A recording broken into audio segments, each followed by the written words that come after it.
মা বোনদের একটা সমস্যা হলো, অনেক মা বোনরা জোহরের নামাজটা পড়েন 3টা সাড়ে 3টার দিকে। ম্যাক্সিমাম মা বোনরা এই কাজ করেন কেন?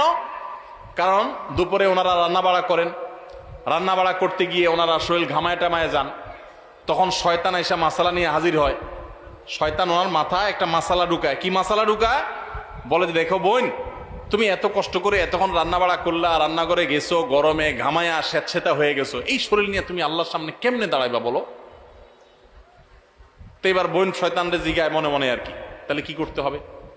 এবার শয়তান তার মনে মনে বলে দেয় যে, আরে নামাজ তুমি ঠান্ডা মাথায় ফ্রেশ মোডে পড়বা, হাতের কাজ শেষ করে নাও, রান্না বাড়া শেষ করে নাও, সবারে খাবার টাবার দিয়ে নাও, তুমি বাথরুমে যাও, সুন্দর করে গা ডলে গোসল করো, ফ্রেশ হয়ে আসো, এরপরে 3টা সাড়ে 3টা আসরের নামাজ সুই সুই হয়ে যাবে, এবার তুমি ফ্রেশ মুডে একটু নামাজ পড়ো।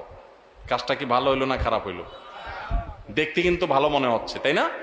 যে উনি ফ্রেশ মুডে নামাজ পড়বে।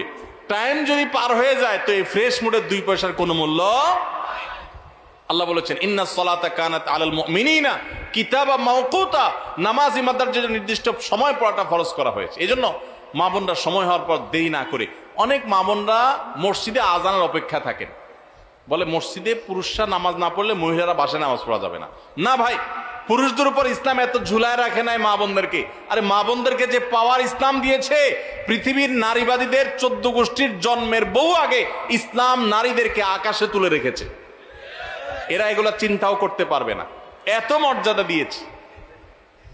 উমরা যাবেন, পুরুষ হইছেন তো জোরে জোরে তলবিয়া পড়া লাগবে, রোজা আছেন আর গায়ে রোজা আছেন, কোনো মাফ নাই, ছাড় নাই। আর মহিলা হলে আস্তে আস্তে পড়বে, রিল্যাক্স মোড, কোনো টেনশন নাই, কি আরাম, চিন্তা করে। পুরুষ হয়েছেন 5 ওয়াক্ত মসজিদে দৌড়ায় যায়, জামাতের সাথে নামাজ পড়তে হবে, আর জামাতের সাথে নামাজ না পড়ে অবহেলা করে বাসায় নামাজ পড়ছেন তো খবর আছে, আযাব আছে, আপনি ওয়াজিব তরক করেছেন, গুনাহগার। আর মা বোন মসজিদে যাওয়ার ডিউটি নেই, বাসা পড়লেই পুরুষদের সমান সওয়াব পাবে। ভাই, একটা একটা করে আমি দেখাই, অন্তত 10-20টা আমল আমি দেখাইতে পারবো যে পুরুষদেরকে আল্লাহ এবং তার রাসূল কষ্ট করে করতে বলেছেন। একই কাজ মহিলাদের বিনা কষ্টে আরামসে রিল্যাক্স মোডে করতে বলেছেন, সওয়াব সমান, কোন কোন ক্ষেত্রে আরো বেশি।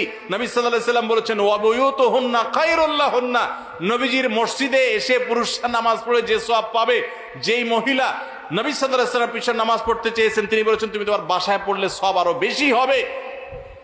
মা বোনদেরকে ইসলাম এত সুযোগ দিয়েছে। তো যাই হোক, এত সুযোগ পাওয়ার পরও অনেক মা বোন তারা হেলায় হারা রমজানের এই আমলটা যদি ধরে রাখতে পারেন, পুরুষরা ওয়াক্ত মতো জামাতের সাথে আর মা বোনরা ওয়াক্ত হয়ে গেলে নিজ জায়গায় দেরি না করে নামাজ পড়ে, আপনার রমজান 30 দিনের